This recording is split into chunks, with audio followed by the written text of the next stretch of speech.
Make sure you check out our online store where we work with our graphic designer to create stunning garment and product designs that feature a wide variety of aircraft types such as British fighters, World War II aircraft, American bombers, Russian fighters and much more. You can pick your favourite designs and personalise any items within our Redbubble store that range from clothing right the way through to stationery. All of our designs feature our logo so you can show your support for the channel while getting a quality product. You can head to our website aircrewinterview.tv and click store, or go to redbubble.com/people/AC interview.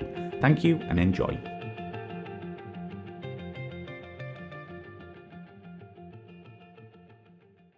So Simon, you also flew the Merlin. What were your first thoughts of this aircraft? Oh, it's a massive beast, overcomplicated, fragile, but I loved it. It looked kind of cool for a helicopter as well. So, the Puma was a bit like a fun old British sports car maybe, or a French old sports car, and the Merlin was like a brand new BMW 3 Series estate with all the toys. Chinook pilots hate it, but it was a great aircraft. I liked it. Yeah. So what was the role of the Merlin in your time? It was the same as the Puma, so trooping and stuff, but it had one extra role that ironically it never really conducted, which was JPR, so that's Joint Personnel Recovery. It's a bit like CSAR, so the squadron was equipped with, it had an RAF regiment flight.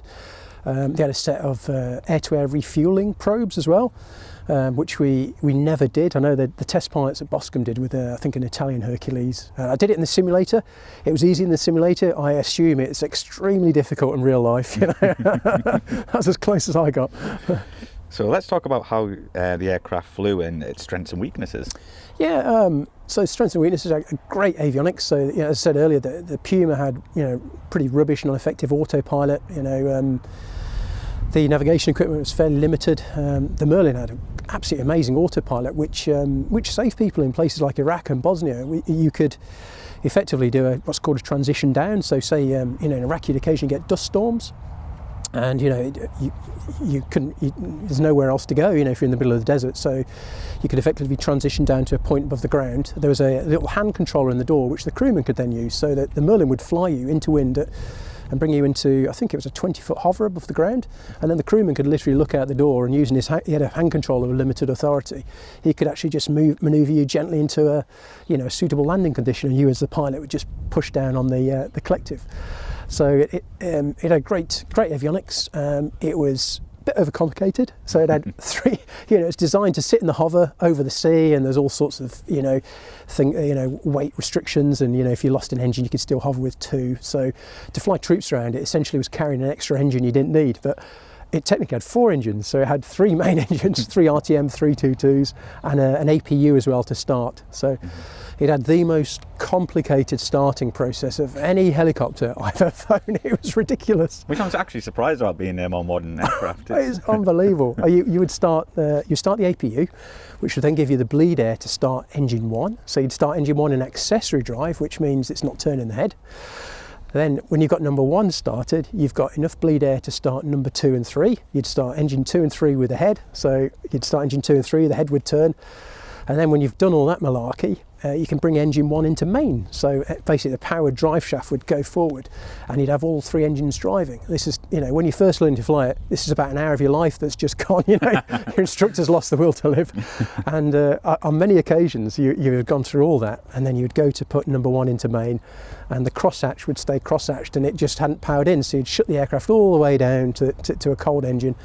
You'd go and speak to the fantastic engineers. They'd come out with a big rod like an old, crank handle for a 1920s car. They'd jump on the top and they'd manually wind the number 1 into main, and then you go. And now this is about 3 hours of your life that's just gone. So would you say it was the right aircraft to take over from the Puma? Well, it didn't take over. It kind of complemented it. It was very, very good. I mean, I flew it operationally in Bosnia and Iraq, and it actually worked very, very well in theatre. I didn't fly in Afghanistan, but I believe it did a great job there as well. So it can't carry quite what a Chinook can. If you ask a Chinook pilot what's the right answer, he'll always say 2 Chinooks. Merlin's kind of subtly different, but it was great at what it did. It was a good aircraft. So what squadron were you based with? I started with 28 Squadron, so I went through the conversion, which was very similar to the Puma one, although we did a slightly different European trainer this time. We ended up going to Lisbon. En route, we were supposed to night stop in Madrid, and I was leading four Merlins to Madrid, and there's a lot of high ground around Madrid, and there's a lot of unforecast bad weather came in, and we couldn't get around to the western side of Madrid. We tried going around to the north, couldn't do that, and I was navigating at this stage. I was starting to sweat, so there's two students up front. Our instructor was in the centre seat, so he couldn't get anywhere near the controls. And I looked on the map and I saw there was a motorway that took, this is a Sunday afternoon by the way, there was a motorway that took us all the way to the airport we were going. And you know, helicopters, they go IFR, which in the airline world is instrument flight rules. Mm-hmm. In the helicopter world, I follow roads. So, you know, I told the formation, I said, right, you know, we can't get over the high ground, we'll follow this motorway to the airport. And the cloud base has come down at this stage. It was really limited visibility. And we started following this motorway, and all the helicopters fit into line of stern behind me. And you know, I'm thinking, well done, Si, you've saved the day. We'll be on the ground in 20 minutes. We'll be having a beer in the hotel. You know, you've got around the bad weather. So I'm following this motorway in the poor weather, and then the motorway basically disappears into a tunnel in the side of a mountain. so at this stage, you know, I tell the other guy brake right, and we all brake right, all four of us, and we're over the top of the outskirts of Madrid on a Sunday afternoon at, I don't know, about 50 foot, 100 foot. And I said, you know, right, we've just got to go now. We can't get into Madrid. And I looked at my map, and there was an airfield, Salamanca. It was the only airfield we had enough fuel to get to, because I thought it was going to get very embarrassing. We'd have the RAF's newest support helicopter all stuck in a field somewhere in Spain, ran out of fuel, you know, disaster. And we spoke to Salamanca, and ironically, they were the only military airfield in Spain that was open 24 hours for NATO aircraft, and they happily took us all in, refueled us, and we went our way to Lisbon. So that was the highlight of my conversion flight, was just pulling that one out of the bag by pure fluke. So do you have any more memorable stories from flying the Merlin? Yeah, it was, you know, I really enjoyed flying the Merlin. The squadron first went to Bosnia, so we're based at Banja Luka Metal Factory. It wasn't you know, it wasn't the most exciting flight per se. There's some interesting, you know, mountain flying. We did a lot of weapon collection, etc. But I took there's a American model called Caprice, who came out, did a tour around, and we took her flying one day.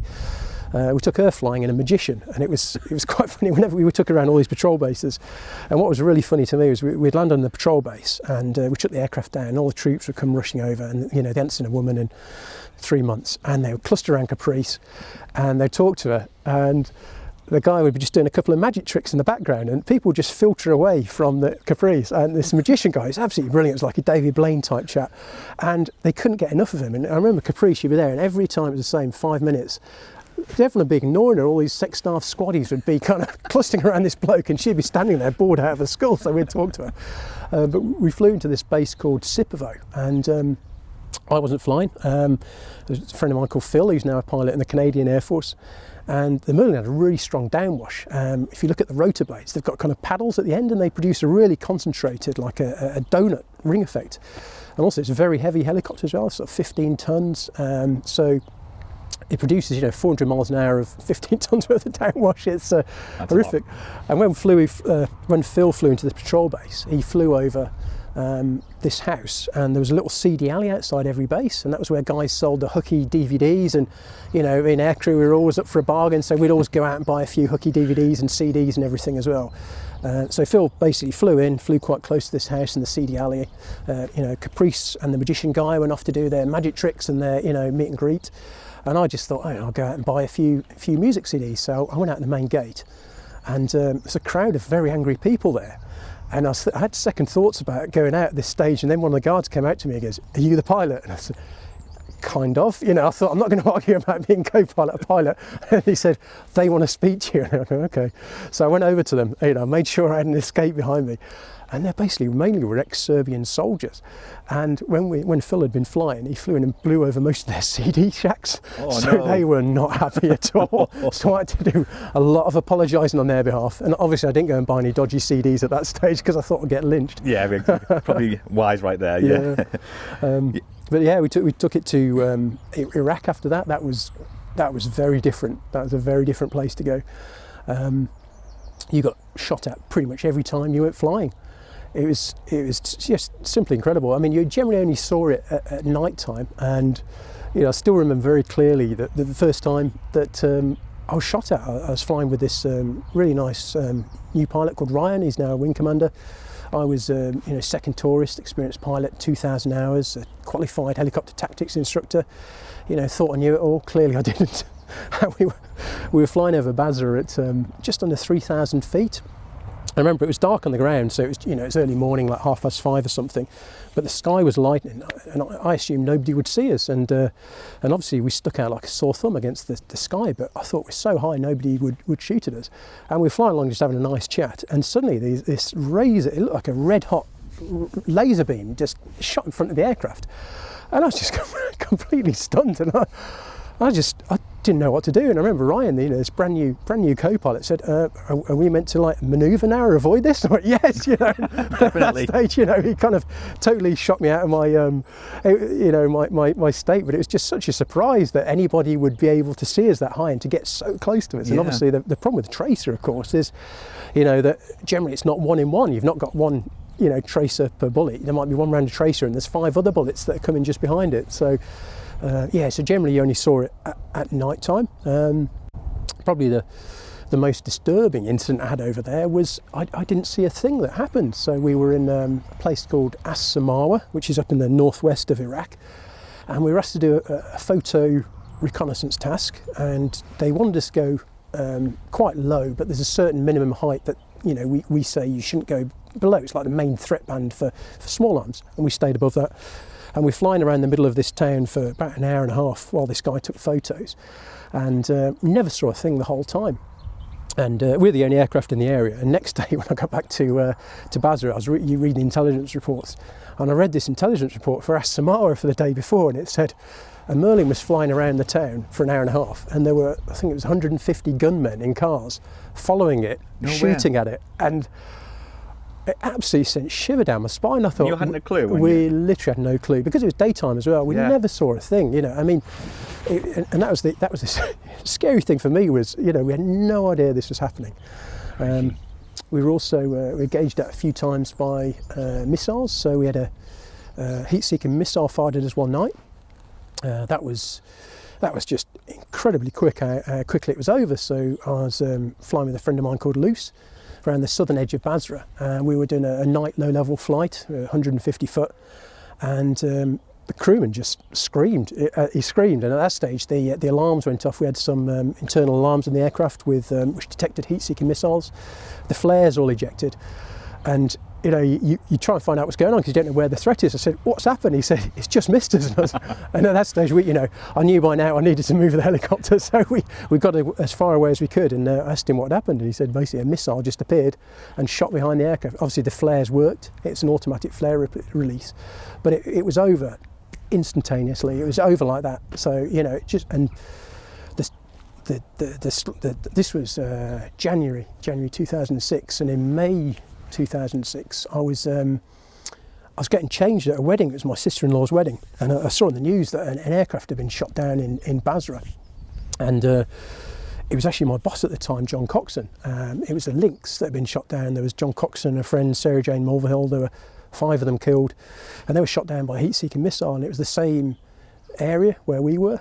And they used to work in teams, and it kind of, I don't know whether it's the same team that shot at us that got him or not, but it again sent shivers down my spine that was probably the same people, and they got lucky with him and unlucky with me. Crikey. So, some incredible stories. Yeah, it was a funny place. I mean, we spent a lot of time at a place called Al-Amara, which was an old Iraqi Republican Army base, and it had the dubious pleasure of having the cookhouse built above a sewer or something. So you would go in to eat, and it's just the most revolting smell you could ever smell in your life. You had portaloos there, which you can imagine a portaloo in 35-degree heat. It was ridiculously unpleasant. But I remember the first time I landed in Al-Amara, the Sea Kings were based there at the time as well, and we landed on the pad behind the Sea King. And the aircraft had HESCO around them, if you know what that is, the big containers that fill with gravel to stop blast fragmentation and things. And basically it was a rocket stuck in one of those containers, because they were rocketing the base most nights. And I'd never experienced it before. I mean, the first night we were there, the ground crew were working, they were on the top of the Merlin, which is, 20 foot up in the air. and people started firing at them from outside the base. And then I think it was 2 nights later, I was in my mosquito net, and I've always had a phobia with mosquitoes. I absolutely hate them, drive me mad. And I had this mosquito net full of holes, and I heard this zit, zit, like that, and I got my newspaper out and I was trying to spot the mosquito. And then the mortar alarms went off. And it obviously wasn't a mosquito, it was these rockets that were being fired at the base. Wow. And they'd just missed our hardened accommodation we were staying in. So yeah, that was another close call. But they obviously, because they're going so fast, I think they landed about 2 miles away. So even though they probably came within 10 or 20 feet of our base. But yeah, it was an interesting place to fly around. Wow, so, I can imagine. But yeah, so Simon, how many hours did you get on the Merlin? Not that many really. So I only flew it from 2002 to 2006. I did 4 years just about. So I got 600 hours on it, which isn't a lot. You know, just about my first year flying offshore, I got about 550 hours, something like that, 600. Wow. So yeah, it's because I mainly did a trials role. So we tested defensive aids on the aircraft and all sorts of other things. So, you know, generally speaking, I was an office warrior, and you know, occasionally I got let out of the office to go to Iraq or Bosnia or something like that.